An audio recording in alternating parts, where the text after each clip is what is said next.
부자 행동 따라하기. 오늘은 세금 폭탄 어떻게 해서 두드려 맞는지 알아보는 시간을 가져보겠습니다. 부자들은 이런 세금 폭탄 맞는 관련 루터 교육을 별도로 자기들끼리 받고 있습니다. 우리도 이제 알고 있으면 좋겠습니다. 부동산의 취득, 예금 잔고의 증가, 은행 거래, 현금 입금과 출금이 반복적으로 다빈도로 금액이 300만 원 이상 되면 자동으로 당신의 금융거래 내역은 금융정보분석원 FIU로 통보가 됩니다. 그러면 금융정보분석원에서 이상거래를 분류를 해서 검찰청, 경찰청, 국세청 조사국 등 관계기관으로 그 내용을 보냅니다. 내용의 경중에 따라서 당장 조사, 정기조사, 비정기조사를 실시합니다. 300만 원에서 800만 원의 돈을 인출해도 은행 직원은 반드시 금융정보분석원 FIU에게 보내게 되어 있습니다. 그리고 은행에 저축한 소지한 현금이 많아도 문제가 됩니다. 이유는 자산은 몇십억 이상 이렇게 많은데 소득과 증여받은 게 하나도 없다는 걸 국세청이 알게 되면 이것도 조사 대상이 됩니다. 어떻게 그렇게 많은 벌었는지 들여다봅니다. 그래서 자금 출처 조사가 시작이 됩니다. 국세청의 소득지출 분석 시스템 PCI를 통해서 소득과 지출을 들여다봅니다. 만약 소득이 없다면 자산 몇십억을 어떻게 만들었냐? 탈루한 소득이 있는 게 아니냐? 확인합니다. 부모로부터 증여받은 게 있는 게 아니냐? 조사하게 됩니다. 입증 못하면 탈루한 증여세와 소득세 그리고 관련 가산세를 어마어마하게 추징당합니다. 그리고 건강보험료도 탈루한 만큼 어마하게 추징당합니다. 그래서 은행 현금 인출 시 같은 빈도로 같은 금액으로 인출하는 것은 위험한 행동입니다. 은행에서는 거래한 나이, 직업, 반복성, 입출금, 송금 몇 건 이런 내용을 금융정보분석원 FIU에게 보내게 되어 있습니다. 의심거래 보고제도라고 영어로 STR이라고 합니다. 부가세, 소득세, 관련 가산세 여기서 가산세액은 무려 부가세 소득세 관련 40%입니다.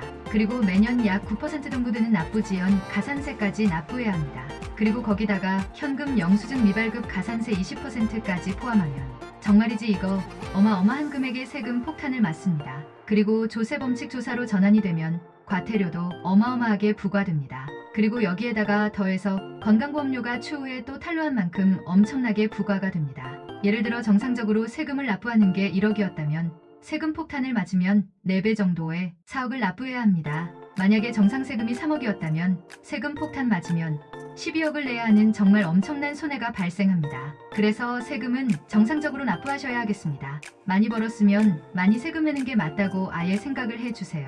은행거래 현금 입금과 출금 시 반복적으로 다빈도로 300만 원 이상 되면 자동 통보가 됩니다. 은행 현금 인출 시 같은 빈도로 같은 금액으로 인출하는 것은 위험한 행동입니다. 은행에서는 거래한 나이, 직업, 반복성, 입출금, 송금 몇 건 이런 내용을 금융정보분석원 FIU에게 보내게 되었습니다.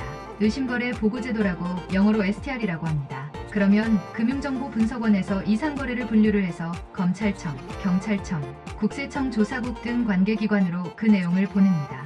내용의 경중에 따라서 당장 조사, 정기조사, 비정기조사를 실시합니다. 300만 원에서 800만 원의 돈을 인출해도 은행 직원은 반드시 금융정보분석원 FIU에게 보내게 되어 있습니다. 그리고 소지한 현금 돈이 많아도 문제가 됩니다.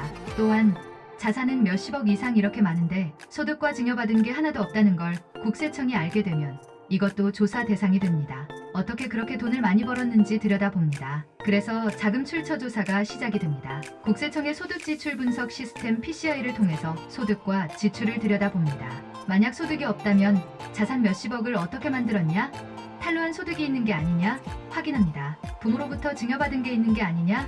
조사하게 됩니다. 입증 못하면 탈루한 증여세와 소득세 그리고 관련 가산세를 어마어마하게 추징당합니다. 그리고 건강보험료도 탈루한 만큼 어마하게 추징당합니다. 그래서 조사로 이어지는 경우가 생기는 겁니다. 대책을 말씀드리면 인출할 돈을 여러 은행으로 나누고 인출 금액도 쪼갭니다. 이유는 은행 직원들은 자기네 거래만 알 수 있고 다른 은행 거래의 내역은 알 수 없으니까 의심 거래로 통보될 가능성이 떨어집니다.